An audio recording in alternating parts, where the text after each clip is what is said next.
Cruzaron buscando una vida mejor. Pero el desierto no devuelve a todos. Algunos nunca llegaron. Y otros siguen caminando en la oscuridad. Esto no es una leyenda. No me fui por valiente, me fui por hambre y por vergüenza. Por ver a mi mamá partir tortillas en 4 para que alcanzaran, por escuchar a mi hermano decir que con tantito se llenaba. En 2018, cuando junté lo del pasaje y me despedí sin hacer ruido para que no me detuvieran las miradas, juré que lo peor sería el camino. Me equivoqué, lo peor fue lo que el camino se trajo conmigo. Llegué al sur con una mochila ligera, una botella rayada por el sol y el número de un contacto escrito con tinta que se corría con el sudor. En el albergue me advirtieron que el tren no perdona, que arriba se duerme con un ojo abierto y el cuerpo amarrado a lo que se pueda. También me dijeron algo que sonaba a cuento para asustar novatos, que el aire avisa, que antes de los puentes y los túneles hay un silbido que se mete por los dientes y que cuando el silbido se repite, no es el tren, es otra cosa. Yo asentí por educación, porque uno aprende rápido que en el camino es mejor no discutirle a quien ya perdió y siguió andando. Subí una noche sin luna, en una estación donde nadie decía el nombre del lugar pero todos miraban al mismo lado. La bestia llegó como llegan las desgracias, sin anunciarse y arrastrando su propio ruido, metal contra metal, golpes secos, crujidos como si el mundo se partiera por dentro. Me trepé con otros, manos sobre fierro caliente, rodillas temblando, respiración atrapada por el miedo a resbalar. Cuando por fin quedé arriba, sentí que la altura no era libertad, era un filo. Al principio el viento me parecía lo más limpio de todo. Lavaba el olor agrio de la ropa húmeda, enfriaba la piel pegajosa, despejaba la cabeza. Luego me di cuenta de que el viento también carga cosas. Carga palabras que nadie dijo, trae risas que no se ven, mete recuerdos en la nariz como si te empujara la cara contra tu propia vida. Pasaron horas. El tren se metía por zonas oscuras donde la noche parecía más pesada, como si colgara de los árboles. Yo iba sentado entre dos costales, amarrado con un lazo al soporte de una rejilla, con la frente apoyada en la mochila para no dormirme del todo. El cansancio es traicionero, te hace creer que si cierras los ojos tantito, no pasa nada. En el camino, tantito es suficiente para no despertar. Fue entonces cuando lo escuché, un silbido, delgado y largo, que no venía del frente, sino de algún lugar que no supe ubicar. Me levantó la piel de los brazos. Pensé que era el aire colándose por una rendija, el tren rozando algo, un pájaro nocturno. Miré alrededor. Nadie parecía reaccionar. Algunos dormían encogidos, otros fumaban con la brasa escondida entre las manos para que desde abajo no se viera. Minutos después, el silbido volvió. Esta vez lo sentí más cerca, como si me lo soplaran directo en la nuca. Me giré rápido. En la oscuridad, las sombras de los vagones se apilaban hacia atrás, una fila interminable. No distinguí nada, pero algo en mí se puso rígido, como si el cuerpo supiera antes que la cabeza. El tercer silbido llegó y me atravesó el pecho. No fue más fuerte, fue más claro, con una intención que no se confunde. Instinto puro. Me agaché sin pensarlo, aplastándome contra el techo del vagón, pegando la cara al metal frío. Apenas lo hice, una rama enorme, gruesa como un brazo, pasó donde segundos antes estaba mi cabeza. Sentí el aire cortado, escuché el golpe y el chasquido, vi hojas volar como si alguien hubiera sacudido un animal encima de nosotros. Los demás se despertaron con maldiciones y manotazos. Una señora lloró bajito, un muchacho se tocó la frente como comprobando que seguía completa. Yo no dije nada. Me quedé agachado, respirando a tragos, con la boca llena de un sabor amargo que no era polvo. Era otra cosa, era saber que si no me inclinaba, ya no estaría. Cuando el susto se asentó, me incorporé lentamente. El tren seguía, indiferente, como si nada. Yo me asomé hacia atrás, buscando el origen del aviso, buscando la razón. Entonces lo vi. En el último vagón, apenas iluminado por una claridad débil del cielo, había un hombre sentado en el borde, como si el aire lo sostuviera. Al principio creí que estaba encorvado. Luego noté el hueco donde debían estar sus piernas. No era que las escondiera, no estaban. Su pantalón terminaba en pliegues vacíos, moviéndose con el viento como banderas rotas. Y aún así, ahí estaba, firme, sin caerse, con una calma que me heló. Levantó una mano y me saludó. Un gesto lento, educado, casi amable. Lo peor no fue verlo, fue sentir que me estaba saludando a mí, no al grupo. Como si me hubiera estado mirando desde antes, como si supiera mi nombre sin escucharlo. Quise parpadear fuerte para borrarlo. Volví a mirar. Seguía ahí. Esa noche ya no pude acomodarme. Me quedé sentado con la espalda tensa, atento al sonido del metal, a las vibraciones, a cualquier cambio del aire. Cada vez que el tren bajaba la velocidad o tomaba una curva, yo volteaba hacia atrás. El hombre aparecía y desaparecía entre sombras, pero siempre, cuando la oscuridad se abría un poquito, su mano volvía a levantarse con la misma paciencia. Al amanecer, el frío me tenía las manos entumidas. Habíamos avanzado por horas. La gente se movía, revisaba pertenencias, compartía un trago, contaba lo mínimo. Yo callaba. Había cosas que uno no cuenta porque se convierten en verdad al decirlas. Y yo no quería esa verdad encima de mí. En una parada larga, mientras el tren se quejaba y el aire olía a hierba aplastada, me bajé a estirar las piernas. Pisaba piedra suelta, con el cuerpo aún vibrando. Me acerqué a un grupo que hablaba con un hombre del albergue, alguien que parecía saber de rutas. No le dije lo del saludo, solo pregunté, como quien pregunta cualquier cosa, si era cierto eso del silbido. El hombre ni se rió. Me miró con una seriedad cansada y dijo que el tren avisa lo que puede y que el viento, a veces, también. Agregó que hay gente que se queda en el camino, pero no se queda abajo. Se queda pegada al movimiento, a lo último que escuchó, a lo último que vio. Dijo que cuando esa gente te nota, puede seguirte, no por maldad, sino por costumbre, como si tú fueras su siguiente estación. Regresé arriba con la boca seca. Me amarré otra vez, revisé el nudo 3 veces, me senté mirando al frente como si eso pudiera protegerme. Pero el miedo tiene su propio sentido del humor, te hace vigilar lo que no sirve, mientras lo importante se acerca por donde menos quieres. Al caer la tarde, el viento cambió. Traía olor a agua vieja y a tierra mojada. El tren se metió por una zona de puentes. El metal cantaba distinto, con un eco más largo. Yo estaba despierto, demasiado despierto, con los ojos irritados de no parpadear suficiente. Entonces escuché el silbido otra vez.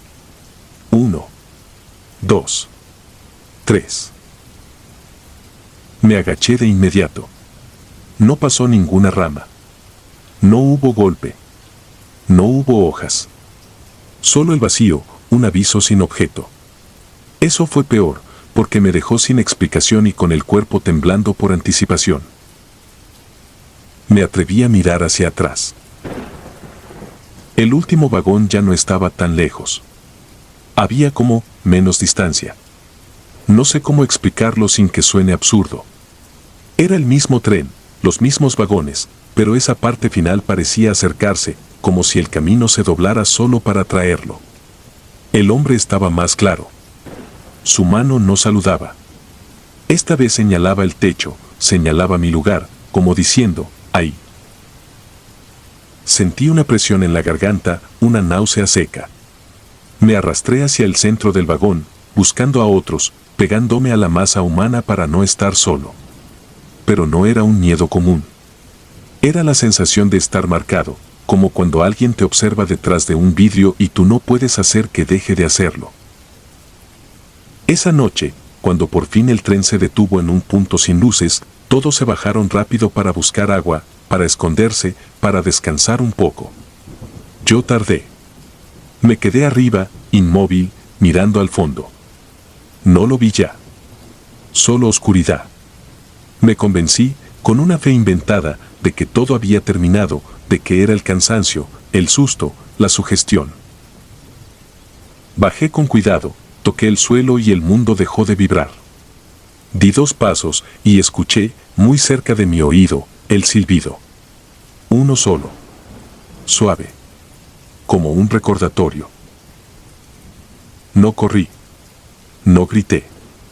Me quedé quieto porque entendí algo horrible. Si me movía, le daba permiso al miedo de mandarme. Y yo necesitaba, aunque fuera por un segundo, creer que todavía podía mandar sobre mí. Volteé despacio. No vi a nadie. Solo el tren, quieto, oscuro, respirando su aceite y su calor.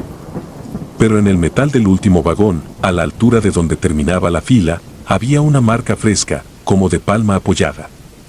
Y la marca se deslizaba lentamente, como si una mano invisible caminara por el fierro hacia donde yo estaba. Ahí supe que el aviso no era para salvarme del golpe. Era para que yo supiera que él sabía cuidarme y que por eso, ahora, yo le pertenecía un poco. Esa madrugada no dormí. Y desde entonces, en cualquier lugar donde escuche un silbido repetido por el viento, aunque sea en una calle tranquila y lejos de vías, mi cuerpo se agacha solo, como si el tren todavía siguiera encima de mí, como si el último vagón todavía viniera cerrando la fila, buscándome para saludar.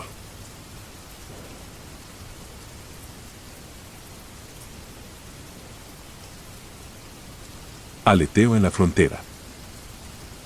Pensé que el mayor enemigo sería la sed, no el cielo. Salí de Chiquimula con 2 mudas de ropa, una petaca de plástico azul y un rosario sin cuentas.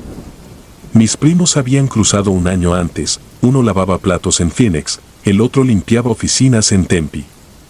Yo quería lo mismo, algo constante que no dependiera de la caña ni de la lluvia.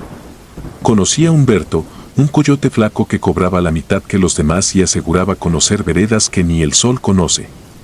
Supe que mentía, pero la pobreza no admite caprichos. Éramos 8, 5 hombres, 2 mujeres y un muchacho de 17 al que apodaban Niño. Todo empezó a desmoronarse la 4ª noche, cuando Humberto nos obligó a internarnos en la Sierra del Pinacate para esquivar retenes. Antes del anochecer encontramos un cañón estrecho y oscuro. Las paredes volcánicas exhalaban un calor enrarecido, como si respiraran brasas. Humberto juró que al amanecer un arroyo temporal correría cerca y podríamos rellenar las cantimploras. Le creímos. Encendimos una lámpara apenas unos segundos para repartir tortillas secas, la apagamos enseguida porque la luz en el desierto delata más que un disparo. Mientras los otros roncaban, me quedé mirando la franja de estrellas encajada entre los riscos. Entonces lo escuché, un aleteo lejano, irregular, casi como si algo grande tropezara con el aire. Después llegó el olor, no a carroña, sino a tierra recién abierta. Me erguí sin hacer ruido y vi, arriba del filo del cañón, una silueta con alas enormes, translúcidas, casi de cristal ennegrecido. Las movía despacio, pero levantaba polvo en remolinos. Pensé en murciélagos o en algún sopilote deforme. Intenté despertar a Humberto, pero el miedo me dejó mudo. La criatura se inclinó. Sentí que olía nuestra presencia. El niño, que dormitaba a mi lado, abrió los ojos justo cuando las alas se recogieron como un pañuelo gigante. No gritó, su rostro se contrajo en una mueca muda.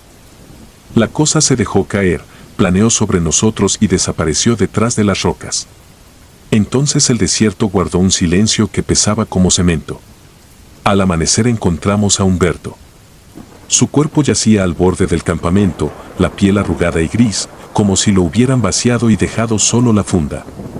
No había heridas, ni sangre, pero su expresión mostraba la sorpresa de quien ve la muerte de frente. Todos entendimos al mismo tiempo que nos quedábamos sin guía ni agua. Decidimos avanzar de día, a pesar del sol, quedarse era pudrirse junto al cadáver. Caminamos hasta que las cantimploras sonaron huecas. Las huellas de Humberto eran las únicas que conocíamos, así que seguimos la línea de sus pasos hasta perderla en un campo de lava petrificada. Allí el calor se multiplicaba desde el suelo y desde el cielo. La piel nos ardía, los labios se hendían en grietas. La mujer más joven, Mariana, comenzó a rezar en voz baja, sin detener el paso. Al mediodía vimos una hendidura que se abría entre dos promontorios, una cueva estrecha, apenas suficiente para ofrecernos sombra. Entramos uno a uno, como lagartijas buscando frescura. La penumbra nos recibió con un aire húmedo imposible en aquel horno. Respiré hondo y descubrí que el olor era el mismo de la noche anterior, tierra removida, abono fresco. Las paredes de la cueva palpitaron. Creí que era un mareo por la deshidratación hasta que el niño, delante de mí, retrocedió con los ojos fuera de las órbitas. Alzó la linterna, la última con pilas, y bañó de luz la roca. No era roca.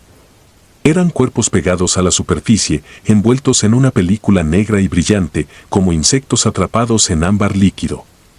Rostros de migrantes, secos, con la boca abierta en un grito que el polvo había sellado. Uno de ellos todavía tenía una gorra con la bandera de Honduras. El niño soltó la lámpara y corrió, se estrelló con una costra que parecía pared, pero que empezó a resquebrajarse al contacto. Entre las grietas asomó un ojo enorme, lechoso, que se abrió sin párpado. No esperé a los demás. Grité que salieran. La linterna rodó y se apagó contra el suelo. Tras de mí escuché un chasquido de alas y un gorgoteo espeso, como agua succionada por una boca ansiosa. Empujé a Mariana hacia la salida, sentí una ráfaga detrás y un alarido sofocado. Cuando cruzamos la boca de la cueva, algo nos rozó como una sábana húmeda, una ala translúcida manchada de venas oscuras. Corrimos ciegos sobre la lava. No sé cuánto tiempo estuvimos huyendo. El sol se enterró y la noche levantó un viento helado. Éramos 4, Mariana, el niño, un hombre al que solo llamábamos viejo y yo. Los otros quedaron en la cueva, absorbidos por aquella membrana viscosa. El niño sollozaba, sus zapatos colgaban de los cordones porque las suelas se habían despegado. De repente señaló el cielo. El aleteo volvió, pero esta vez era múltiple. 3, quizá 4 sombras circulaban sobre nosotros, cerrando un espiral lento. Bajaban con cada giro. Nos refugiamos detrás de una duna. El viejo sacó la medalla de San Benito que su madre le había metido en el bolsillo y la apretó con tal fuerza que le sangraron los nudillos.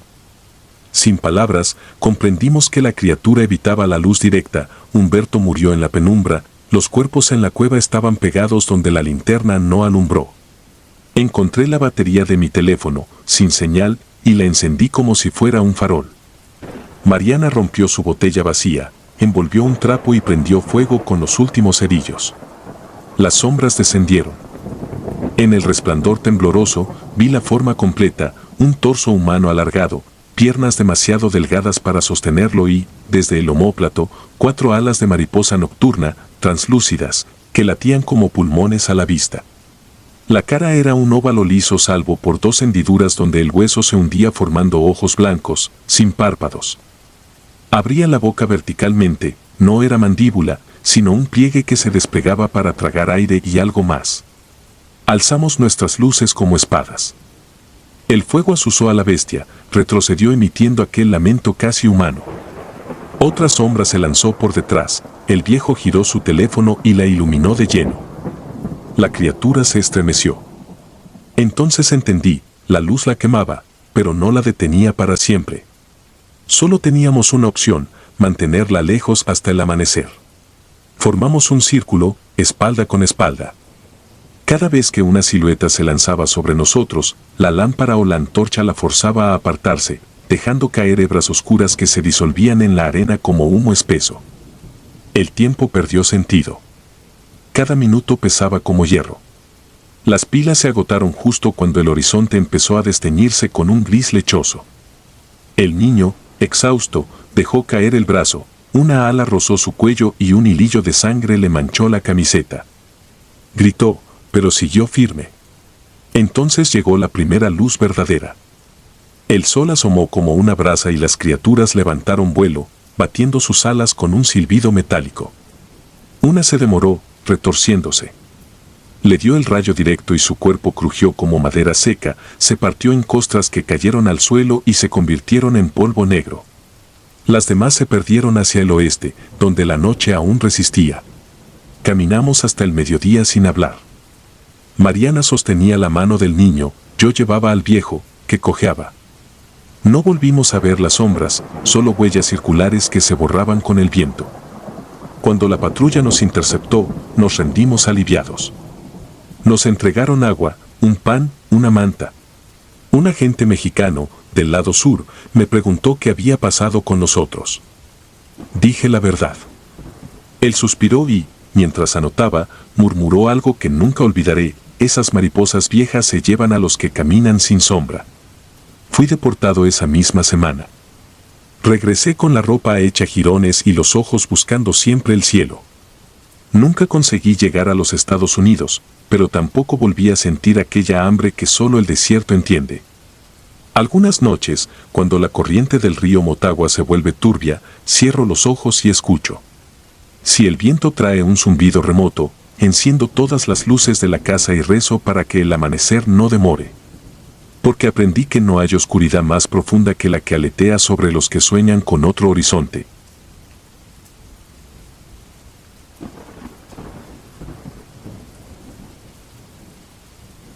Costuras del silencio.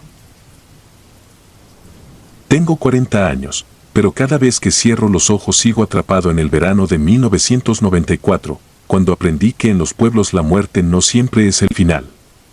Aquel año regresé a San Nicolás de la Sierra, la ranchería donde nací, para ayudar a mi madre con la cosecha. El camino polvoriento serpenteaba entre cerros áridos y casas de adobe resquebrajadas por el sol. Allí, las campanas doblaban por la gente antes de que muriera. Los viejos decían que así el alma encontraba la salida sin tropezar con el cuerpo. Yo nunca les creí, hasta que lo vi. El primer día de julio apareció el cadáver de Ismael Ramírez, un muchacho de 17 años que se ganaba la vida cuidando chivas. Lo encontramos en el arroyo, boca arriba, con el pecho abierto como si algo hubiera explorado dentro de él. Para el duelo llamaron a doña Aurora, una anciana enjuta, silenciosa, de trenzas plateadas. Todos la conocían como la remendadora, le pagaban unos cuantos billetes y ella reparaba a los difuntos para que se vieran presentables en el velorio. Decían que sabía coser piel podrida sin que sangrara, que rociaba los puntos con agua de hierbas para que la carne no se hinchara. A mí siempre me dio miedo, quizá porque nunca la vi reír. El velorio se hizo en la casa comunal, una habitación baja que olía a velas baratas y café quemado. El ataúd de pino, abierto sobre dos burros de madera, parecía demasiado pequeño, las rodillas de Ismael rozaban la tapa.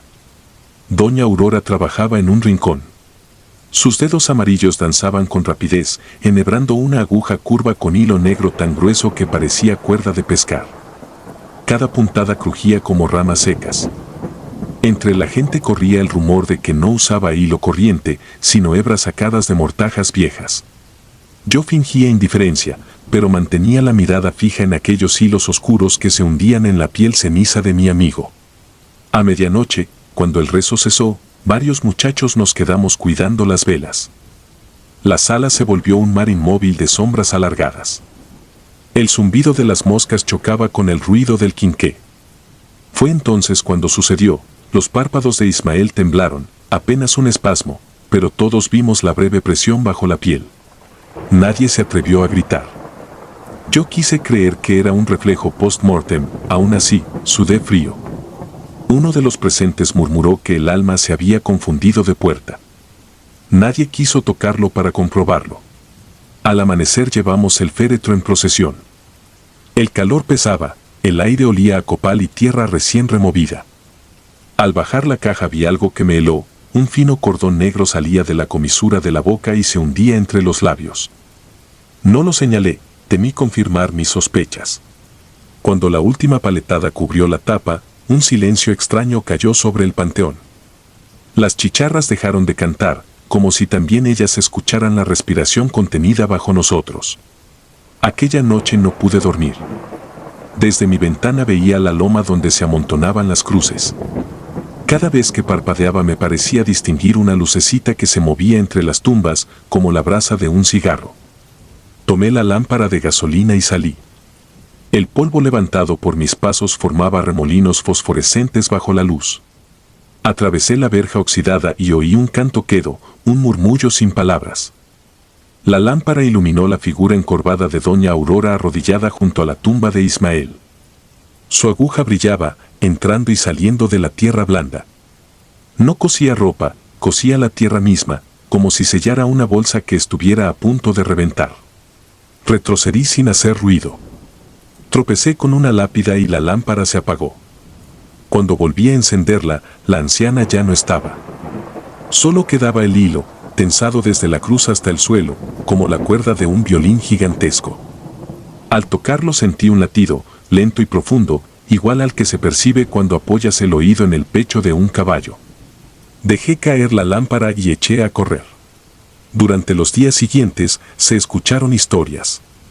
Gente que decía oír pasos detrás de ellos al caer la tarde, niños que aseguraban haber visto a Ismael caminando por el arroyo. Un gallinero apareció con las aves decapitadas, sus cuellos unidos por nudos de hilo negro. Nadie señalaba a doña Aurora, pero todos rodeaban su casa al pasar. Yo empecé a soñar con agujas gigantes que me atravesaban los párpados y cosían mis ojos a la almohada. El 16 de julio murió don Celestino Cruz, el herrero. Fue un infarto, pero cuando lo entregaron para el velorio su rostro estaba morado, como si alguien hubiera apretado demasiado fuerte la quijada para cerrarle la boca. Esa tarde me acerqué a la casa de doña Aurora. La puerta estaba entornada, adentro olía a formol y oraciones mal dichas. Sobre una mesa de madera vi docenas de carretes negros, cada uno con una etiqueta: Amparo, Mateo, Soraya, nombres de difuntos del pueblo. Entendí que guardaba un trozo de cada uno, como si coleccionara promesas. Una pared estaba cubierta por muñecos de trapo sin ojos. Todos tenían la boca cosida. En el centro colgaba un calendario viejo, detenido en julio de 1963. La fecha estaba marcada con sangre reseca. Me acerqué a leer la nota escrita debajo: quien no calla a sus muertos, los deja volver. Se me doblaron las rodillas. Al intentar salir choqué con la anciana. Sostenía la aguja más larga que he visto jamás. No gritó. Solo acercó la punta a mis labios. El metal tocó mi piel y sentí como algo se deslizaba dentro, reptando hacia la lengua. Logré empujarla y escapé tambaleante. Corrí al panteón. El cielo estaba rojo, como si el sol se estuviera quemando por dentro. Iba decidido a desenterrar a Ismael, quería demostrarme que todo era ilusión. Cavé con las manos desnudas hasta que los dedos sangraron. Cuando la pala golpeó la caja, otro golpe vino de dentro, seco, desesperado. El aroma dulce de la putrefacción se mezcló con un quejido áspero. La madera se hinchó, cediendo. Antes de que el tablón se partiera, una puntada negra cruzó la grieta, cerrándola. Otra y otra más, veloces, como si se cosieran solas. Retrocedí. El hilo me rodeó los tobillos y me arrojó al suelo. Vi a doña Aurora entre las lápidas. Su sombra parecía mucho más alta que ella. Dijo una sola frase, sin abrir la boca: lo que remiendo se queda. Sentí la aguja punzar mi mejilla. El dolor ardía, pero era un dolor vivo, insistente, que me ataba a la realidad. Me desmayé. Desperté en mi cama, con la cara vendada. Mi madre aseguraba que me encontró inconsciente junto al corral. Nadie recordaba a Ismael, en el pueblo hablaban de un muchacho que nunca volvió de la ciudad, nada más. Fui a la iglesia y busqué su tumba, la tierra estaba lisa, sin cruz, sin nombre. Solo quedaba un carrete de hilo colgado del árbol más cercano. Desde entonces lo llevo conmigo. Si lo suelto, escucho pasos detrás de mí; si lo sostengo, esos pasos se detienen. Cada noche, el hilo cruje, tenso, y sé que algo tira del otro extremo. No he vuelto a San Nicolás. Trabajo en lugares donde la gente muere sin rituales, donde los cuerpos se incineran rápido y no queda piel que coser. A veces sueño con la voz de doña Aurora contándome cómo un día del 63, el muerto que reparaba abrió los ojos y la besó en la frente antes de que pudiera cerrar su boca. Desde entonces cose, no para reparar, sino para callar. Despierto sudando y toco mis labios. Debajo de la piel hay una hebra áspera que no estaba ayer. Cada mañana amanece un poco más larga. Escribo esto para advertirte. Si alguna vez, en cualquier pueblo perdido, escuchas de una anciana que arregla difuntos, aléjate. Y si no puedes, mira sus manos, si la aguja brilla como un colmillo y el hilo parece moverse solo, recuerda que la muerte no siempre está dormida. A veces parpadea esperando que alguien, con buena intención, le deje los ojos abiertos. Entonces busca quien le cosa la boca. Si tropiezas con ese hilo, no tires de él. Porque al otro lado, cosido a la oscuridad, late algo que no olvida a los vivos. Yo lo sé. Cada noche lo escucho tensarse. Y temo el día en que termine de desenrollarse y no quede hilo entre nosotros para mantenerlo quieto. Porque cuando la última hebra se rompa, no habrá costura que lo contenga ni sueño que me permita cerrar los ojos. Solo quedará la aguja, buscando nueva carne que remendar.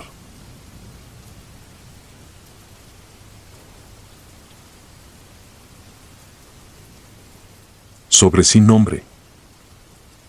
No fue el desierto lo que me dio miedo primero, fue la idea de no existir, de convertirme en un bulto más sin historia, sin llamada, sin registro. En 2017 yo traía una mochila ligera, una sudadera, una botella casi tibia y un papel con un número de teléfono escrito con tinta corrida. Venía de más abajo, de una ciudad donde uno aprende a hablar quedito para que nadie sepa que sueñas, y llegué a Ciudad Juárez con la cara cansada de tantos retenes, tantas preguntas, tanta gente fingiendo que no mira. Esa tarde me senté en un parque pequeño cerca del bordo, donde los árboles son más polvo que sombra. Había familias comiendo en silencio, niños persiguiendo una pelota desinflada y en una banquita, como si siempre hubiera estado ahí, una señora con un carrito de mandado. No gritaba, no ofrecía comida, no pedía limosna. Solo sacaba sobres amarillentos de una bolsa de tela y los acomodaba en fila, como si estuviera preparando una misa.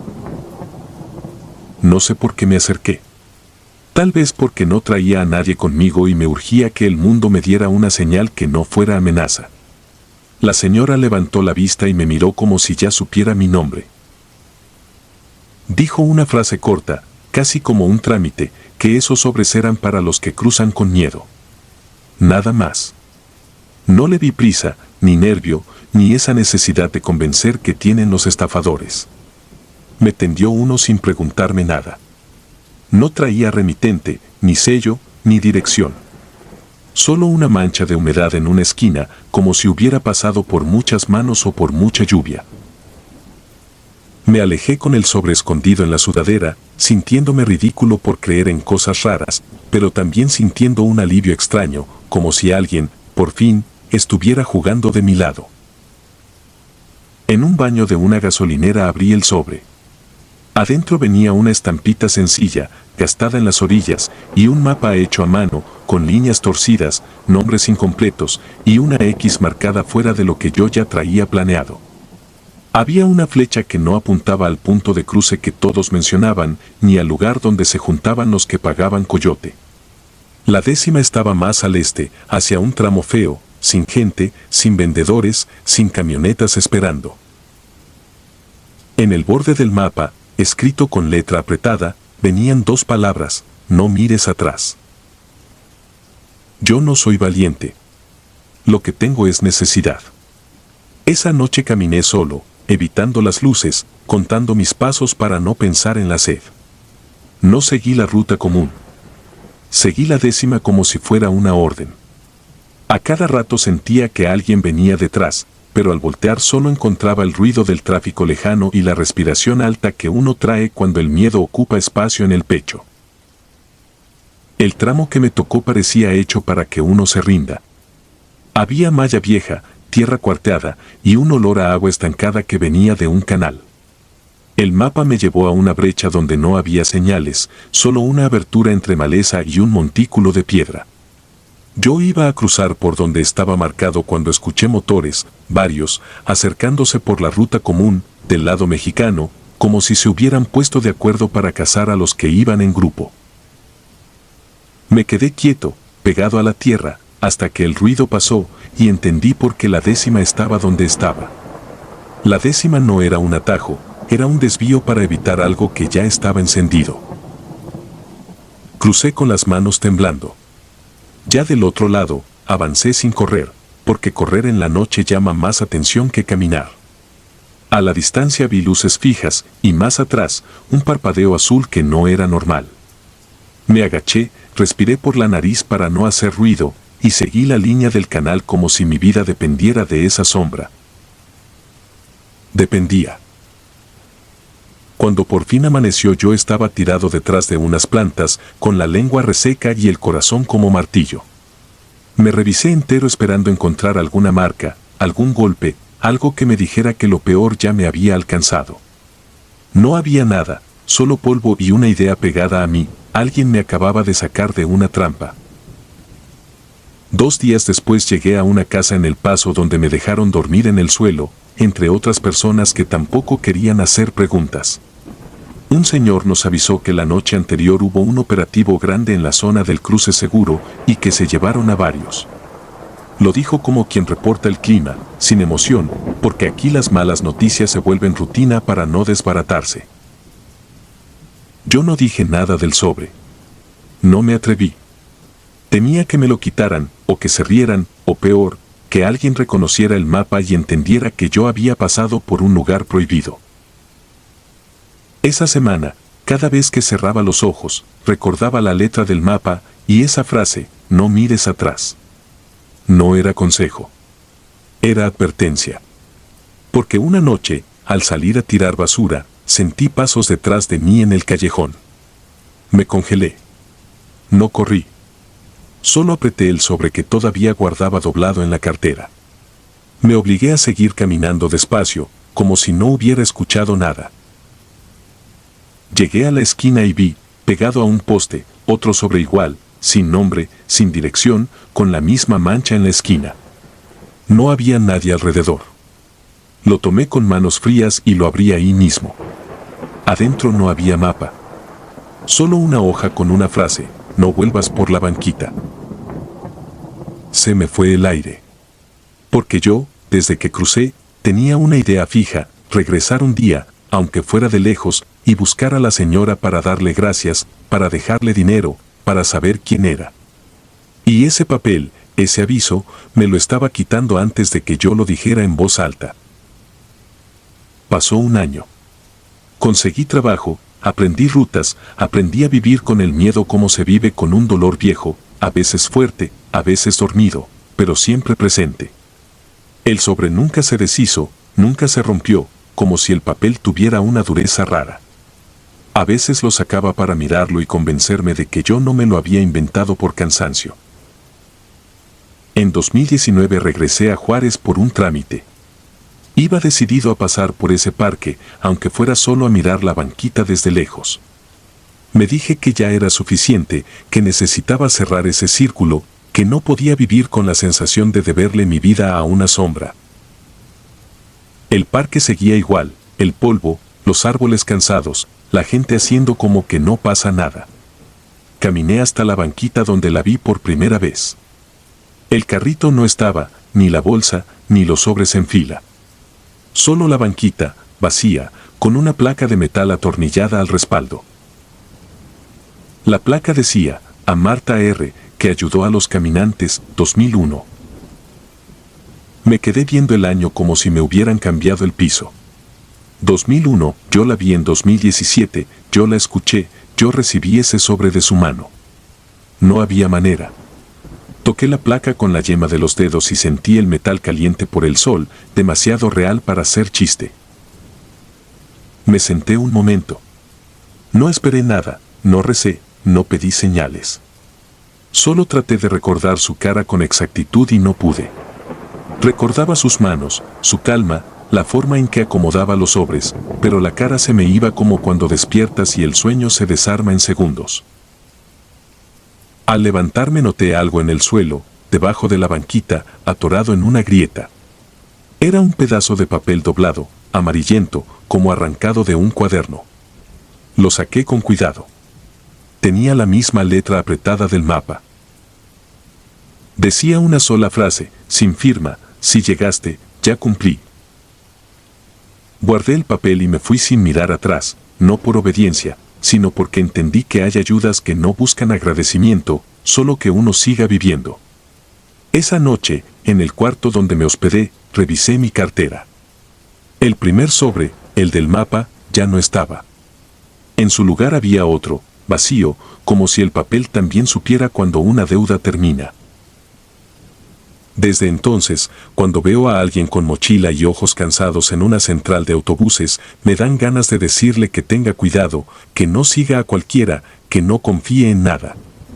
Pero me callo, porque a veces la única salida aparece justo en forma de algo que no debería existir.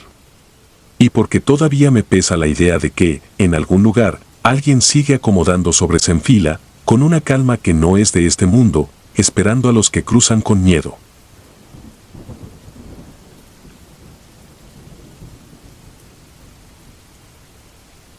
Desierto sin voz. Tengo 12 años patrullando la franja de Sonora, Arizona, pero aquella madrugada de junio de 2017 borró cualquier certeza que aún conservara sobre lo que es real y lo que solo amenaza desde el filo de la imaginación. Me llamo Víctor Rojas, nací en Nogales, cruzado de un lado a otro tantas veces que el desierto era para mí un simple terreno baldío, un pasillo abrasador. Hasta esa noche. El turno comenzó como cualquiera. Había salido un aviso sobre un grupo de migrantes extraviados, 3 adultos, 2 adolescentes, la típica llamada anónima. Con el sol recién caído me asignaron la ruta del Camino de los Venados, una brecha casi borrada que serpentea entre dunas y mezquites retorcidos. De día el calor conduce a la alucinación, de noche, la oscuridad impone una ceguera densa que la torreta de la patrulla apenas corta. Cerca de la 1, la radio se convirtió en un puro crepitar. Intenté cambiar de canal, sin éxito. Nada extraño, el viento del desierto levanta cortinas de arena fina que interfieren la señal. Reduje la velocidad, clavé los faros largos a ras del suelo, el polvo flotaba en columnas que imitaban figuras humanas, sombras sin cuerpo, gestos sin carne. Fue entonces cuando la vi. A la derecha del camino, sobre un gnomo pardo, una mujer con falda y rebozo, inmóvil, la mirada hundida en la noche. No llevaba mochila ni cantimplora. Sostenía los brazos pegados al torso, como si el frío atravesara incluso el aire caliente del desierto. Me detuve. Bajé la ventanilla. «Señora, ¿está bien?» Ni un parpadeo. Apunté con la linterna, su piel parecía cubierta de una costra grisácea, mezcla de polvo y sudor reseco. Al acercarme distinguí la resequedad sangrante de sus labios. Encendí la luz interior, abrí la puerta trasera y le tendí una botella. No habló. Sus dedos rodearon el plástico con una delicadeza casi ritual, pero el tapón permaneció cerrado. La subí.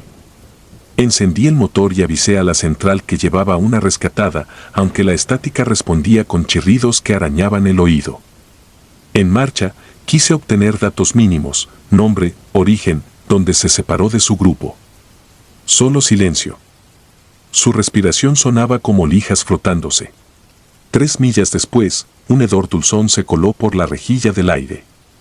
Era el olor agrio de la carne húmeda, de ropa macerada en sudor y miedo, pero amplificado, casi dulcemente pútrido. Subí los vidrios, aún sabiendo que provenía de adentro. El volante sudaba en mis manos. Miré por el espejo interno. La mujer seguía con la botella intacta. Sus ojos, al principio entornados, eran ahora pozos negros que no reflejaban la tenue luz naranja del tablero. Abrí la boca para preguntar si necesitaba médico y descubrí que mi lengua estaba pegada al paladar, la cabina se había espeso, el aire pesaba igual que agua estancada. El hedor se volvió insoportable. Detuve la patrulla en mitad de la nada. El silencio exterior era absoluto, ni insectos, ni viento. Me giré, quería ordenar que bebiera, que hablara, que hiciera algo, y esa vez lo vi claro, su rebozo se había deslizado un poco y pude ver la base del cuello. No era piel lo que asomaba, sino una especie de corteza reseca, cuarteada en líneas que parecían raíces enterrándose bajo la carne. En ese instante murmuró, con voz de grava, «Ya no queda agua para nadie». El acento no era del sur ni del norte, era un gruñido aprendido antes de cualquier lengua. Un escalofrío me ancló al asiento.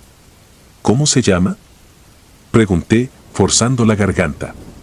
«No hay nombre», respondió. Su mandíbula se abrió más allá de lo humano, el rebozo cayó y comprendí que lo que creí vestido era pellejo endurecido, colgajos que apenas ocultaban un torso enjuto donde costillas y grietas se confundían. Apreté el arranque, giré el volante, pretendiendo retornar a la garita más próxima. Las ruedas patinaron. La radio estalló en un chillido metálico. En la estática emergió una sucesión de voces en español y mixteco, rotas, superpuestas, pidiendo agua, aire, madre. Voces que reconocí de boletines internos, migrantes muertos en otras noches, en otros puntos, perdidos sin tumba. La mujer se inclinó hacia adelante, el olor se volvió podredumbre recién expuesta. No intentó tocarme, no hizo falta. Sentí la cabina encogerse, el parabrisas adelgazarse hasta casi romperse bajo una presión invisible. Las voces en la radio se fundieron en un alarido único, puro. Cerré los ojos, un acto reflejo, y recé rápido: Santa Madre, no me dejes. Cuando los abrí, los faros alumbraban un punto de arena lisa. La patrulla estaba detenida, pero el motor seguía encendido. El asiento trasero, vacío. Solo quedaba la botella sellada, de pie, apoyada en el respaldo. Ni un portazo. Ni huellas en el polvo iluminado por los focos. Apreté el acelerador sin mirar atrás. Llegué a la estación con los nudillos blancos, incapaz de soltar el volante. El mecánico de guardia subió a buscar la causa del hedor del que hablaba entre arcadas. Salió de inmediato, lívido, dentro, dijo, olía como a carroña antigua. No encontró origen. El asiento trasero mostraba manchas oscuras que no eran sangre ni tierra. Las fotografías del forense las catalogaron como polvo orgánico sin clasificar. Esa noche pedí relevo y fui a casa sin quitarme el uniforme. Dormí 2 horas. Al despertar, la piel de mis manos tenía grietas finísimas como la corteza que vi en su cuello. Las lavé con agua y jabón, se fueron. Pero cada verano regresan, líneas apenas visibles que se abren cuando la temperatura en el valle sube de 45 grados y el viento surce la arena vieja. He contado esta historia a 2 colegas. Uno de ellos asegura que en 2019 vio a una mujer parecida a la altura del kilómetro 118, otro, que escuchó la misma frase, ya no queda agua, saliendo de la radio de Borda en una fecha sin tormenta solar que la justifique. No sé si creérselos o suponer que mi miedo los contaminó. A nadie más lo he dicho. El reporte oficial de aquella guardia señala contacto desertor abortado, posible interferencia atmosférica. Pero hay una verdad que el papeleo no cubre: el desierto guarda cada respiración de quienes mueren sedientos sobre su arena. De noche, cuando la luz se apaga y los árboles de hierro de la barda fronteriza crujen, algo hecho de polvo y lamento se pone en pie. Toma forma humana, a veces mujer, a veces niño, y camina hacia los faros más cercanos. No busca venganza, exige reconocimiento. Nos recuerda que por cada nombre borrado en un cuaderno de migración existe un eco que retumba, que hiede, que desgarra la razón del que lo escucha. Yo sigo patrullando. Cada botella de agua que guardo en la cabina pesa el doble. Cuando el cielo está limpio y la radio chisporrotea sin causa, sé que esa conciencia antigua puede sentarse otra vez a mis espaldas. Entonces bajo la velocidad, enciendo todas las luces y repito en voz baja la única promesa que me mantiene cuerdo: a los vivos, auxilio; a los muertos, memoria. El desierto escucha. Porque está vivo. Porque recuerda. Porque, aunque yo intente olvidarlo, no queda agua para nadie que lo atraviese sin pagar su precio.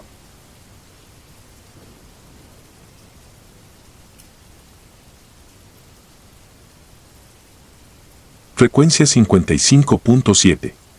El sol ya se había hundido tras las sierras cuando alcanzamos la primera duna del desierto de Sonora. Éramos 7 migrantes de Guerrero que caminábamos pegados al suelo para que la patrulla no viera nuestras linternas. Nos guiaba Ramiro, un muchacho que presumía atajos que los coyotes profesionales evitaban. Yo cargaba la mochila más pesada, 3 garrafones de agua y las medicinas del asmático del grupo. Habíamos partido de Altar 2 días antes, pagando lo último de nuestras cosechas. No éramos amigos, compartíamos el miedo. Cada uno traía su propio fantasma.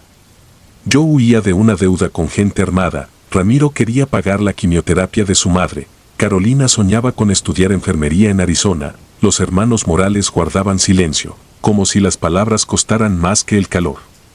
Cuando Ramiro levantó la mano indicando descanso, nos derrumbamos como sacos vacíos. Fue entonces cuando Óscar, el mayor, sacó un radio portátil de los 80 atrapado entre los matorrales de una cholla. La carcasa verde estaba abollada y la antena partida. Un listón rojo rodeaba la empuñadura. Sobre él, escrito con plumón negro, se leía: «No lo enciendas de noche». Óscar rió en voz baja y giró el dial. Un chasquido rasgó el silencio. Después surgió una voz grave que parecía vibrar dentro del pecho. «Ramiro, a tu izquierda hay una víbora. No te muevas». Ramiro giró despacio y vio la cascabel vibrando a centímetros de su pierna. Se apartó con lentitud felina. La voz añadió: «Aún no es tu hora, pero la de otro sí». Óscar apagó el aparato, pálido, y lo guardó en su chamarra. Seguimos caminando hasta que la luna llegó al cenit. El aire se volvió gélido y los coyotes cantaban a algo que nosotros no veíamos. A las 3 de la madrugada acampamos en un arroyo seco. Carolina se quedó dormida en segundos. Yo vigilaba, imaginando las luces de Tucson al norte y la migra al sur.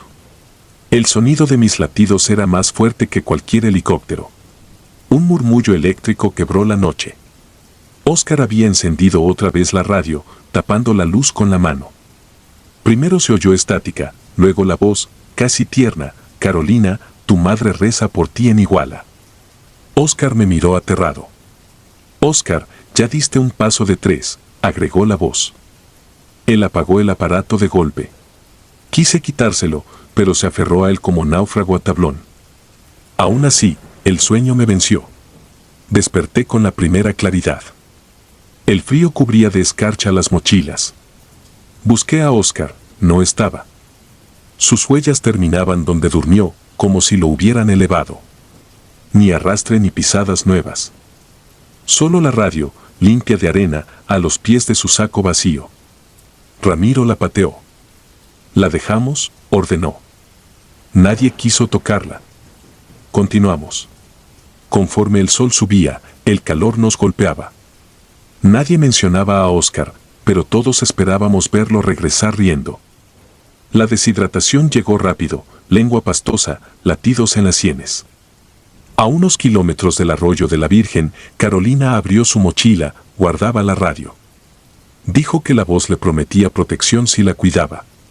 Antes de responder, el altavoz, sin que nadie lo tocara, ordenó: «Vayan al oeste, donde la arena traga nombres». Ramiro intentó romperlo, cada golpe provocaba una risita infantil. Al final arrojó el aparato por un barranco, y seguimos la dirección que la voz indicaba como si no hubiera otra opción. El terreno cambió a planicie pedregosa sin sombra. El aire vibraba con espejismos, mis labios sangraban.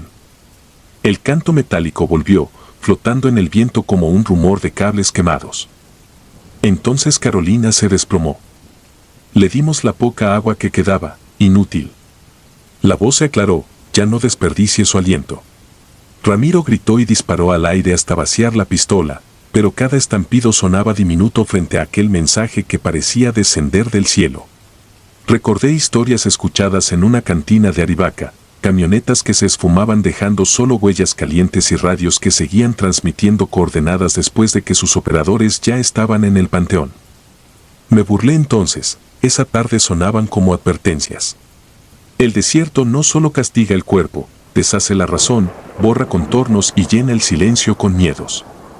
Miré a Ramiro, no dijo una palabra, pero la forma en que apretaba la culata vacía explicaba que ya no le quedaban oraciones a las que aferrarse.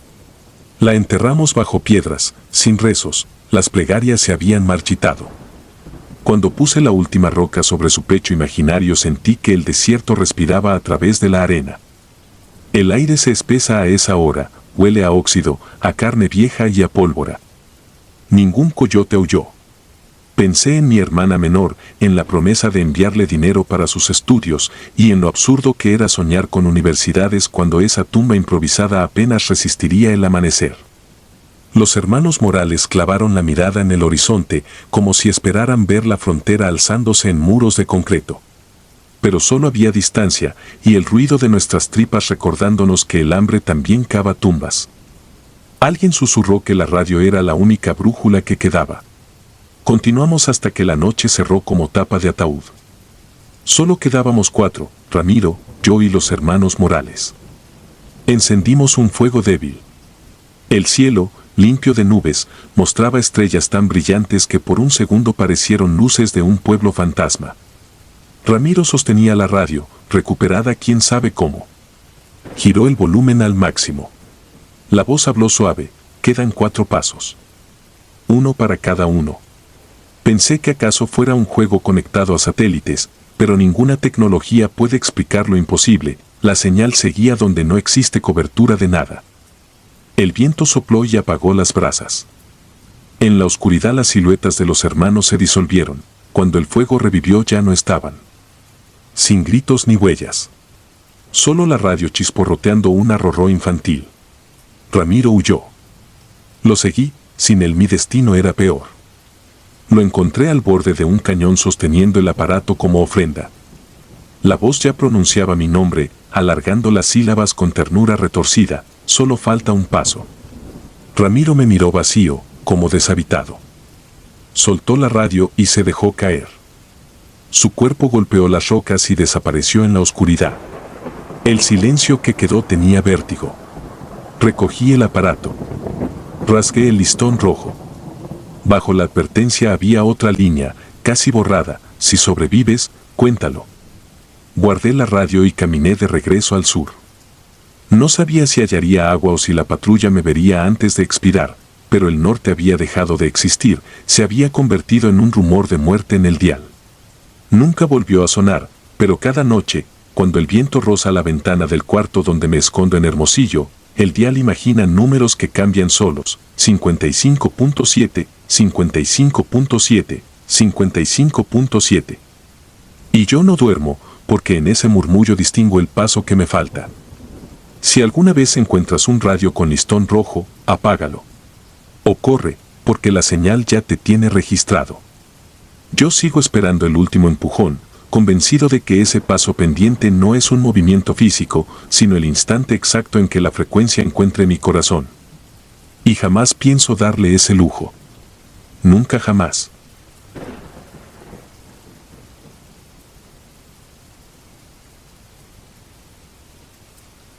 Engendro del mal. La noche que nos acercamos al río Bravo comprendí que el silencio puede ser tan asesino como las balas. Me llamo Noé Llanes y salí de San Pedro Sula con la promesa de alcanzar a mi esposa en Carolina del Norte.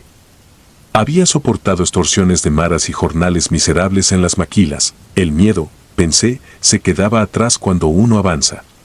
Pero el miedo viaja ligero, cabe en la espalda lo mismo que una botella de agua. Éramos 9, 6 hombres, 2 muchachas de Chiapas y un viejo salvadoreño al que llamábamos Don Chepe. El Coyote, un sonorense flaco y curtido, nos citó en un caserío polvoriento de Coahuila al caer la tarde. Dijo que la patrulla fronteriza había reforzado los drones y que cruzaríamos por un vericueto donde el muro se interrumpía porque el agua era honda y nadie podía cimentar allí. La palabra honda me quedó vibrando en la lengua.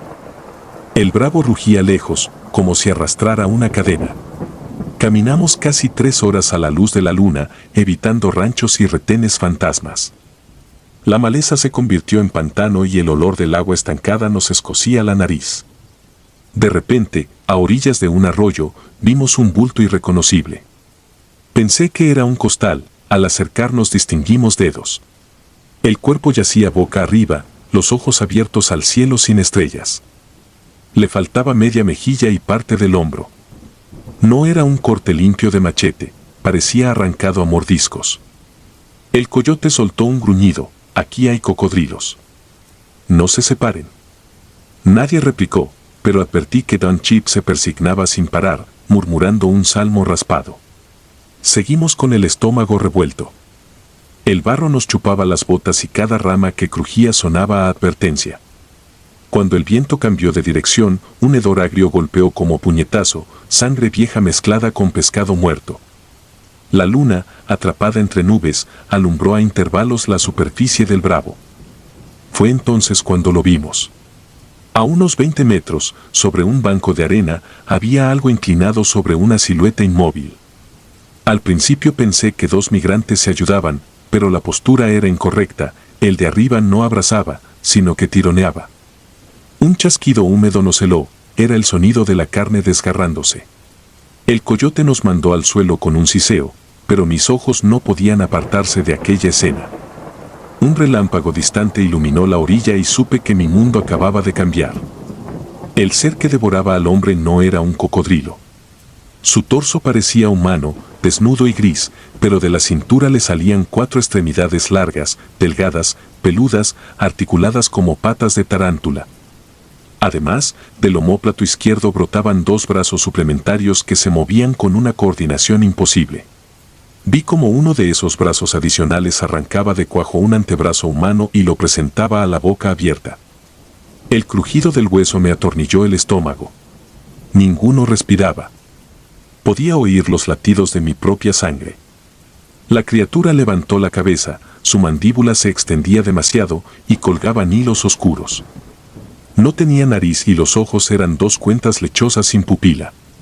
Olfateó el aire. Sentí un impulso irracional de gritar, pero el miedo me selló la garganta. El coyote gateó hasta mí y susurró que retrocediéramos. Al intentar incorporarnos, una de las muchachas pisó una rama seca. El chasquido sonó como un disparo. La cosa giró con un movimiento espasmódico, arqueó las patas y soltó un chillido agudo, parecido al de un cerdo degollado. En ese instante nos dimos cuenta de que otro cadáver flotaba a la deriva, cercenado desde la cintura. Debía de pertenecer al grupo que habían pasado la noche anterior. Corrimos sin orden, hundiéndonos hasta la pantorrilla en lodo helado. El coyote gritaba instrucciones que nadie escuchaba. Tras de mí oí chapoteos violentos, el engendro había entrado al agua. Una sombra pasó saltando entre los carrizos y sentí su salpicadura fría en la nuca. El viejo Don Chip, rezando en voz alta, resbaló y cayó. Volteé a tiempo para ver cómo una de aquellas patas artrópodas le perforaba el pecho con un golpe certero. Su oración murió en un gorgoteo de sangre. Seguí corriendo, guiado solo por el instinto de vivir. A la derecha distinguí un islote fangoso con cañas altas y me lancé hacia allí. Otros 2 hombres llegaron también, mordidos por el pánico. Nos agazapamos. El monstruo emergió del río a pocos metros, arrastrando a la muchacha que había pisado la rama. Ella pataleaba, pero las patas de araña la sujetaban por las caderas. Un brazo adicional le cubría la boca. La depositó de espaldas y empezó a morderle el cuello en tiras, como quien desgarra una naranja. La luna se escondió y nos ahorró detalles, mas no fue suficiente, los alaridos se incrustaron en la mente como fuego líquido.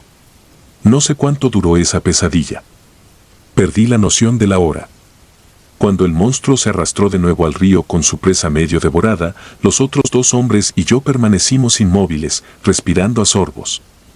En algún punto el cielo aclaró y los pájaros carpinteros iniciaron su tamborileo.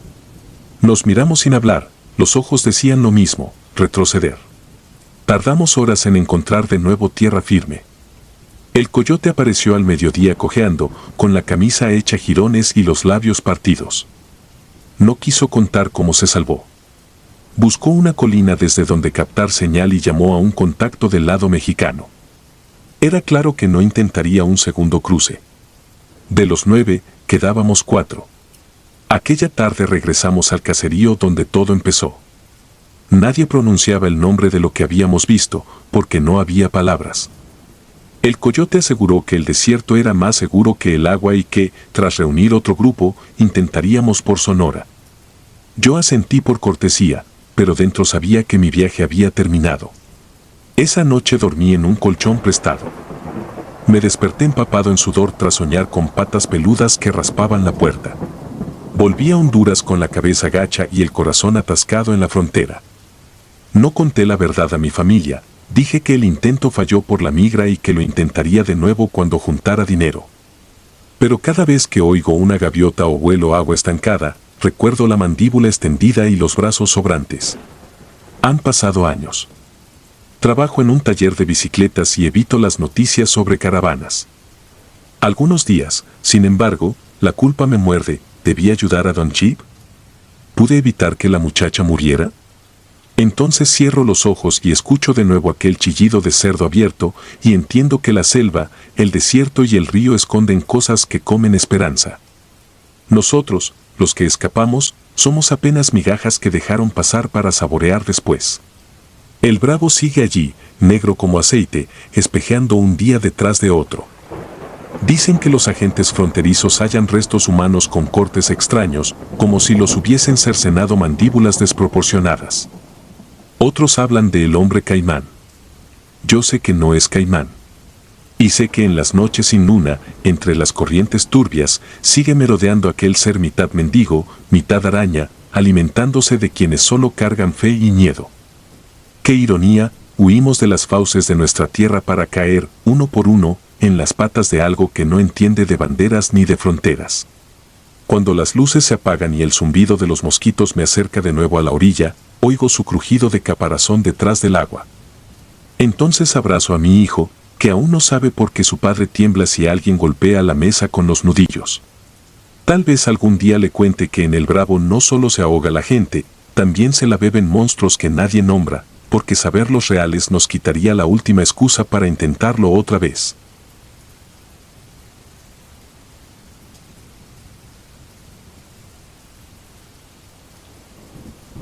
Cinco huellas.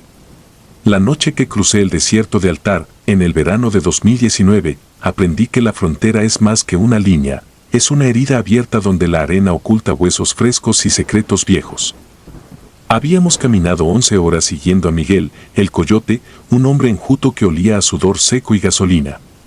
Éramos 7, 2 hermanos oaxaqueños, una pareja de Guatemala, un adolescente de Veracruz, una mujer embarazada de Michoacán y yo. Mi mochila pesaba, pero el silencio pesaba más. Nadie hablaba porque el viento parecía escucharlo todo, hasta el zumbido distante de una torre de vigilancia sonaba como una amenaza susurrada. Al caer la primera sombra, Miguel nos hizo formar un círculo. Sacó una botella de plástico con agua tibia y nos dejó beber un sorbo a cada uno. Mientras esperaba mi turno, vi huellas extrañas en la arena, profundas, con 5 dedos alargados y puntas afiladas, demasiado grandes para ser humanas. Quise avisarle, pero los hermanos oaxaqueños empezaron a discutir en voz baja por el agua y dejé pasar el momento. Cuando la luna se asomó detrás de una duna, el viento ya había borrado cualquier rastro, pero el mal presentimiento siguió pegado a mis botas. Esa madrugada descansamos en un cañón estrecho. Miguel prometió 2 horas de sueño.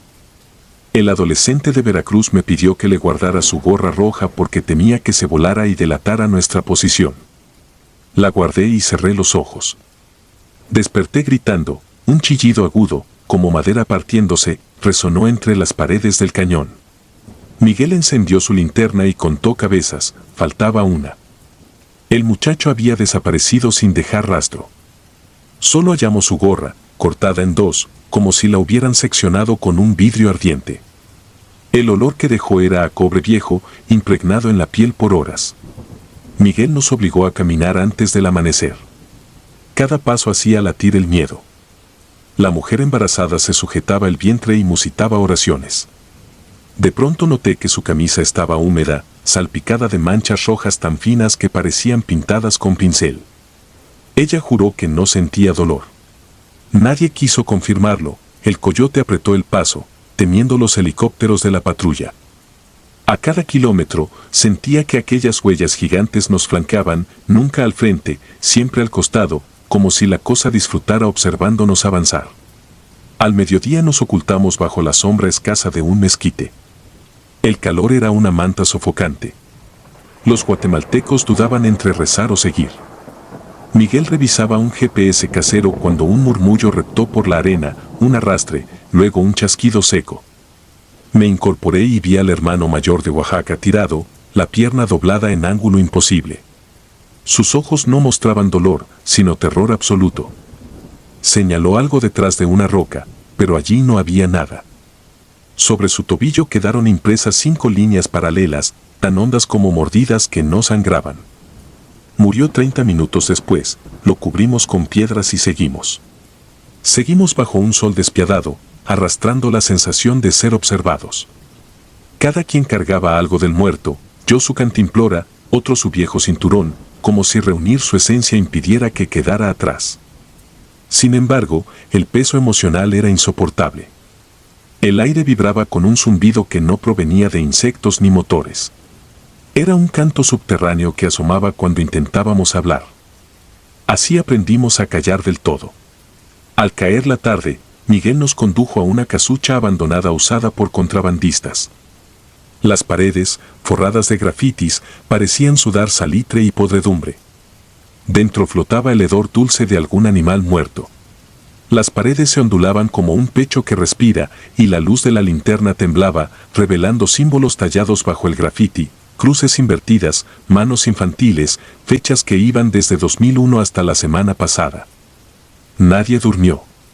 A medianoche escuché pasos afuera, primero uno, luego 4, luego muchos, como si una multitud invisible danzara alrededor. El suelo vibró y luego quedó en silencio, un silencio que sonaba a sentencia. La criatura entró sin abrir. O tal vez la puerta nunca existió. Era una sombra que engullía la penumbra, con un brillo interno verdoso como fosforescencia aplastada. No tenía rostro, solo un arco de dientes pálidos que palpitaban al ritmo de una respiración profunda. Todos retrocedimos excepto la guatemalteca, congelada por el miedo. Un brazo oscuro se estiró, más largo que un poste. Al tocarla, no hubo grito, solo el olor a cuero quemado. Ella se desvaneció, absorbida, sin dejar ropa ni huesos. El aire se llenó de electricidad y mis dientes castañaron sin frío. Miguel gritó por primera vez. Disparó su vieja pistola. La bala atravesó el torso nebuloso de la cosa, rebotó en la pared y se incrustó en el hombro del hermano menor. La bestia no atacó al coyote ni a mí, giró, alzó al herido y salió con él cruzando el adobe como si fuera agua. Un viento helado nos azotó. Cuando intentamos huir descubrimos que la noche afuera era más densa, sin estrellas ni luna. El camino había desaparecido. Pasamos horas sin saber si era sueño o vigilia. A la mujer embarazada le comenzó un sangrado negro que le empapó las piernas. Susurraba que la criatura quería al bebé. Miguel rezaba a la Santa Muerte, yo me aferré a un rosario de plástico.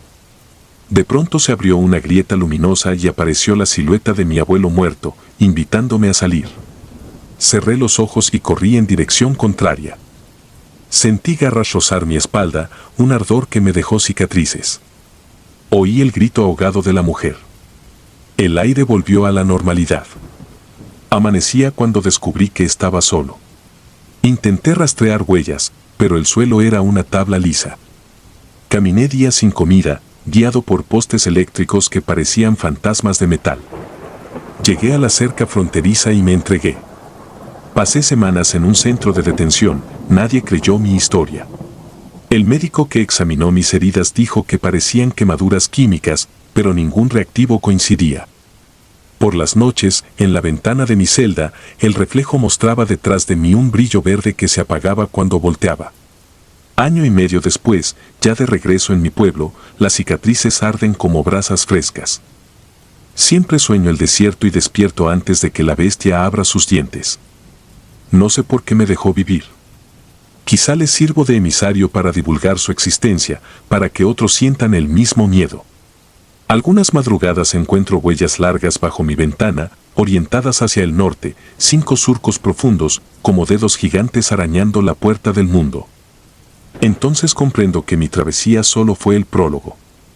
La cacería continúa, y tarde o temprano volverá por aquello que, por ahora, me permite respirar.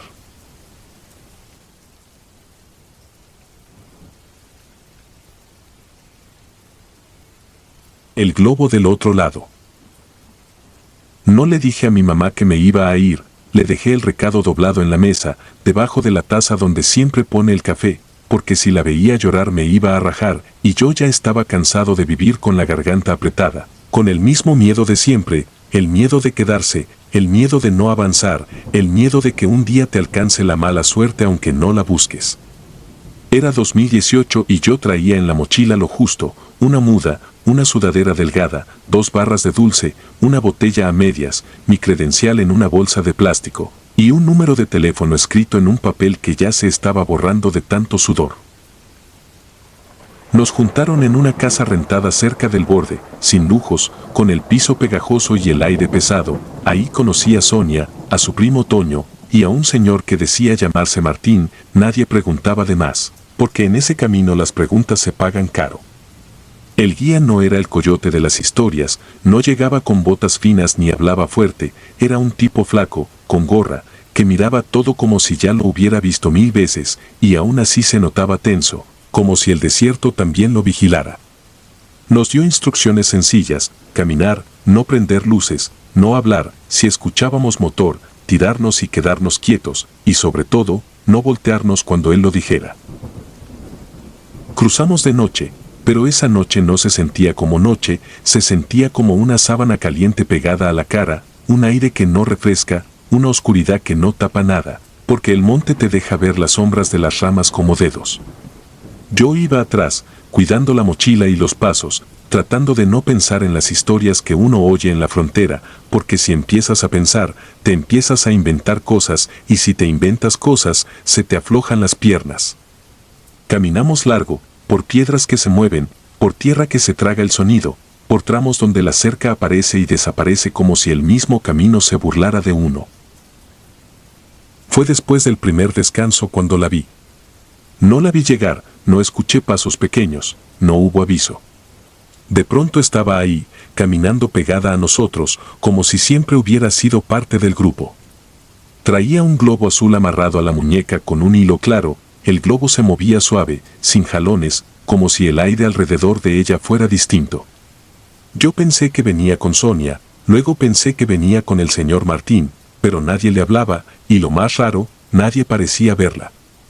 La niña no sudaba, no respiraba agitada, no se quejaba de las piedras, ni de las espinas, ni del cansancio. Caminaba con una calma que daba coraje y escalofrío. Me acerqué al guía para señalarle con la mirada. Él ni volteó, solo apretó el paso y nos hizo una seña con la mano, la misma seña de sigan pero más firme, como si quisiera terminar rápido. Me dije que tal vez era hija de alguien, que tal vez la traían dormida y yo apenas la noté, pero no, ella iba despierta, con los ojos al frente, como si supiera exactamente dónde poner el pie. En un tramo de arena suelta me resbalé y solté una maldición bajita. Me dio pena por hacer ruido, y fue entonces que la niña giró su cara hacia mí, sin sonreír, sin cara de regaño, solo mirándome como mira a alguien que ya te conoce. Seguimos. El silencio se volvió más pesado. En cada pausa yo buscaba el globo con la vista, esperaba que se atorara en una rama, que hiciera un ruido, que se reventara por accidente, pero el globo seguía intacto. A ratos el hilo brillaba con la poca luz del cielo, como si tuviera humedad, y eso no tenía sentido, porque todo estaba seco. Sonia se agarraba el pecho, Toño iba con la mandíbula apretada, el señor Martín ya arrastraba un poco los pies. La niña no cambiaba el ritmo.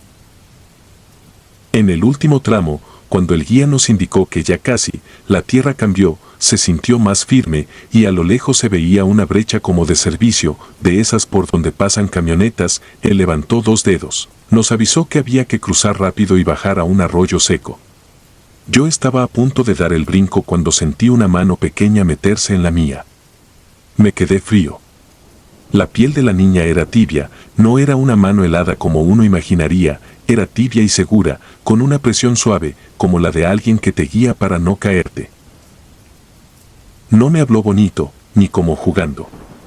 Me dijo bajito y claro, no mires atrás. Fue lo único. Y aunque fue una frase corta, se me metió al cuerpo como si fuera orden de vida o muerte. Yo iba a preguntarle quién era, dónde estaba su familia, por qué andaba ahí, pero me contuve, porque el guía ya estaba moviéndose y porque me dio miedo que al hablarle, al reconocerla, algo se rompiera. Cruzamos la brecha. Del otro lado el aire olía distinto. No sé explicarlo, pero había un olor a metal caliente y a polvo viejo, como si el suelo guardara el paso de mucha gente.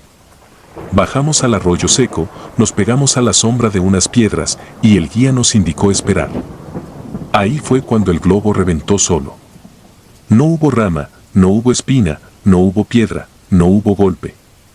Solo se oyó el tronido seco, rápido, y el pedazo de hule cayó como un animalito sin vida. Yo apreté la mano de la niña por reflejo, y al apretar, ya no había mano, la mía se cerró sobre nada, como cuando sueñas que agarras algo y despiertas con el puño vacío. No dije nada. Me mordí la lengua.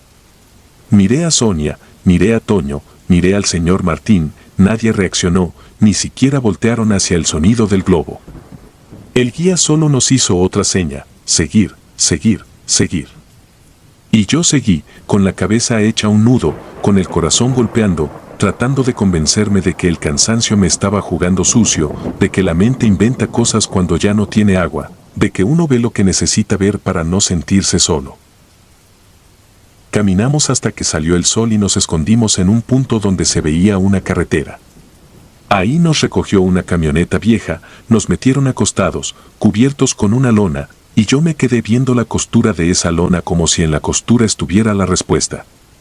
Al rato, cuando por fin nos bajaron en un lugar donde supuestamente estaríamos seguros, vi un altar viejo, pegado a una reja, como los que la gente arma en las orillas de camino para pedir protección. Tenía velas gastadas, flores secas, estampas maltratadas por el viento y una foto dentro de un plástico opaco. No quería acercarme, pero algo me jaló, como si el cuerpo supiera antes que la cabeza. Me arrimé y limpié el plástico con la manga. La foto era de una niña, de unos 7 u 8 años, parada seria, con un globo azul en la mano, el mismo tono, la misma forma, la misma amarra en la muñeca. Abajo, con plumón deslavado, decía un nombre y una fecha que ya casi no se leía. No decía descansa, no decía adiós, solo decía gracias, como si ese altar no fuera un final, sino una promesa. Sentí que me faltaba el aire, y por primera vez desde que salí, me dieron ganas de regresar corriendo aunque fuera imposible. Miré hacia la carretera, hacia el monte, hacia todo lo que habíamos cruzado, y me acordé de la frase, la única, la exacta. No mires atrás. Entonces entendí por qué el guía la repetía sin repetirla, por qué esa noche el silencio nos apretaba tanto, porque no solo era miedo a que nos encontraran, era miedo a reconocer lo que se queda caminando cerca de uno cuando la línea te cobra su precio. No recé, no prometí nada, no hice teatro. Saqué de mi bolsa la tapita de una botella que traía guardada por costumbre, la dejé en la base del altar como quien deja una moneda, y me fui sin voltear otra vez.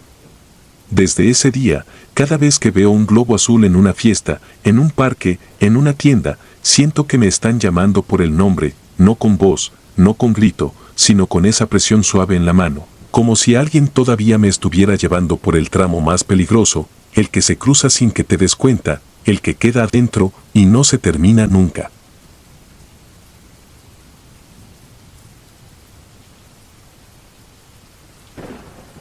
La línea que nadie cruza. Yo no tengo claro si lo que vivimos aquella noche fue real o si nos quedamos atrapados en algún punto del desierto donde el tiempo y la lógica ya no funcionan. Solo sé que no fuimos los mismos después de cruzar. O mejor dicho, después de intentar cruzar. Mi nombre no importa. A mis 23 años, me fui de mi pueblo en Oaxaca rumbo al norte. En ese tiempo, 2008, la situación estaba dura. Mi madre había muerto de diabetes sin tratamiento y mi padre se consumía en el alcohol desde entonces. Lo único que tenía eran mis 2 hermanos menores, y con suerte, la esperanza de ganarme unos dólares en Estados Unidos para mandarles algo. Me uní a un grupo que saldría desde Sonoita, Sonora. Nos reuniríamos con un coyote conocido que tenía una ruta rápida, pero peligrosa, decían.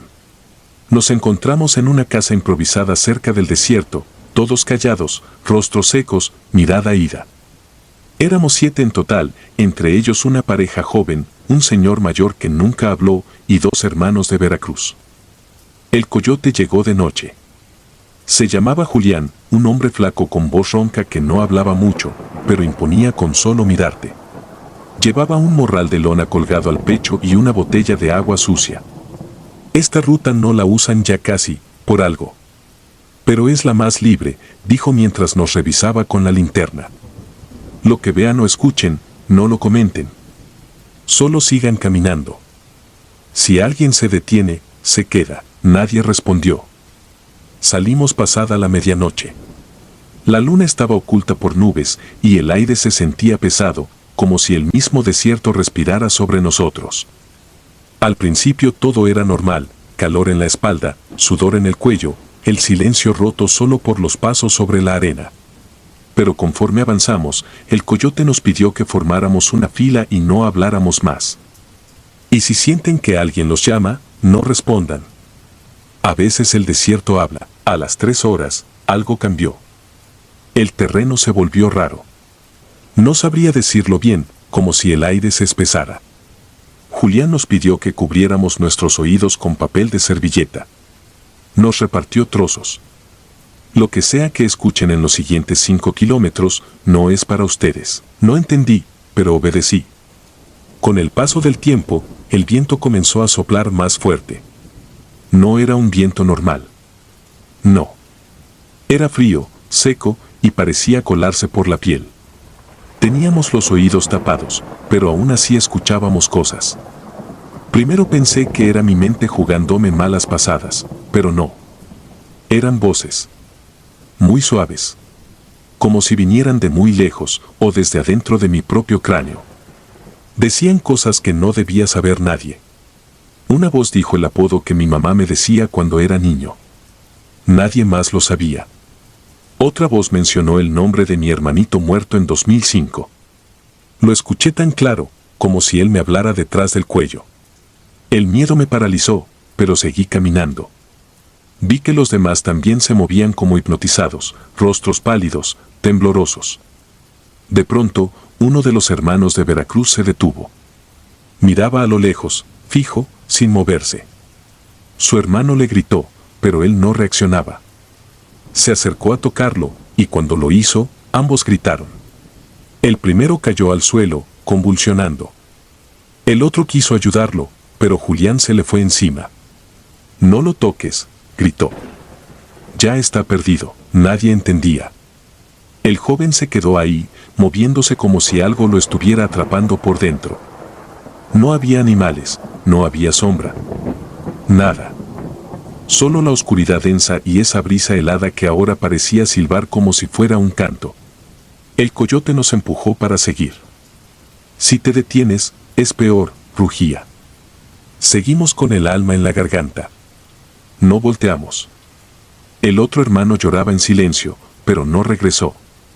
Tal vez sabía que si lo hacía, también se perdería.